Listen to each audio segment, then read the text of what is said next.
అన్ని ఇంటనే ఉన్నాడు కానీ ఏం చేస్తాడు పాపం. డమ్మీ చీఫ్ సెక్రటరీ ఆ రోజున సోమేష్ కుమారు. బటన్ ఆడుంది, బటన్ ఏం ఆడుంది, మనిషి ఈడున్నాడు. ఏం చేయాలో అర్థం కాదు, కానీ చెప్పాలి. కోదండరెడ్డి గారు, రేవంత్ రెడ్డి గారు, సిఎల్పి బట్టి విక్రమార్క గారు చాలా స్పష్టంగా చెప్పారు.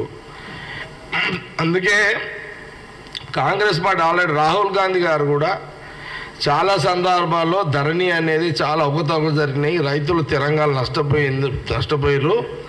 తెలంగాణ ఇచ్చింది రైతుల కోసమే కదా, ఆ రైతులు సుఖంగా లేరు, ఏమి ధరణి అనే సందర్భంలో కూడా ఆ రోజు పిసిసి వద్దాలు రేవంత్ రెడ్డి గారు కానీ రాహుల్ గాంధీ గారు వరంగల్ వచ్చిన సభలో కూడా చాలా స్పష్టంగా ధరణిలో మార్పులు చేర్పులు అవకతవకలు బయట పెడతాము, మా ప్రభుత్వం కాంగ్రెస్ ప్రభుత్వం వచ్చిన వెంటనే చాలా స్పష్టంగా రాహుల్ గాంధీ గారు చెప్పడం జరిగింది.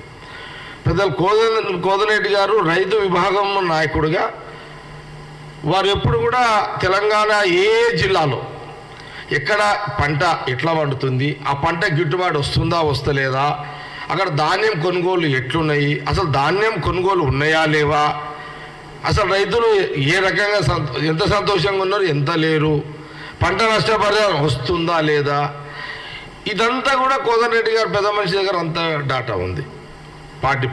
పార్టీ దృష్టిలో ఉంది.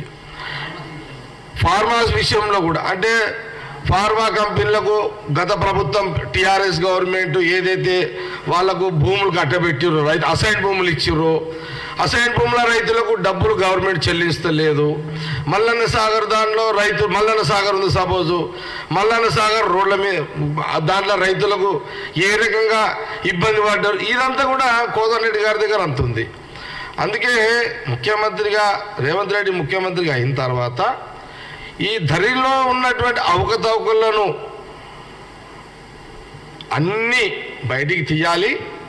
సంబంధిత అధికారులను వాళ్ళంతా ఎవరెవరు తప్పులు చేసిరు, ఏ రకంగా తప్పులు చేసిరు, ధరణి అడ్డం పెట్టుకున్న పోస్ట్ మార్టం జరగాలి. అందుకే ఇన్ని అనుభవాలతో ఉన్నటువంటి వ్యక్తి కోదండరెడ్డి గారిని ఈ ధరణి అవకతవకల ప్రక్షాళన చేయడానికి కోదండరెడ్డి గారిని కన్వీనర్గా పెట్టడం జరిగింది. దీనిలో అనుభవం ఉన్న చాలా సిన్సియర్గా అనుభవం ఉండి లోటుపాట్లను గ్రహించి లీగల్ ఒపీనియన్స్ కూడా గ్రహించి ఇదంతా జరుగుతున్నది. ఇది 2 నెలల నుంచి ఒక ప్రాసెస్, 2 నెలలే కదా జరిగింది. ఈ 2 నెలల్లో కమిటీ పడ్డది, జిల్లాల వారీగా కోదండరెడ్డి గారు రివ్యూలు చేస్తున్నారు, అధికారులను పిలిపిస్తున్నారు, జిల్లా కలెక్టర్లను పిలిపిస్తున్నారు.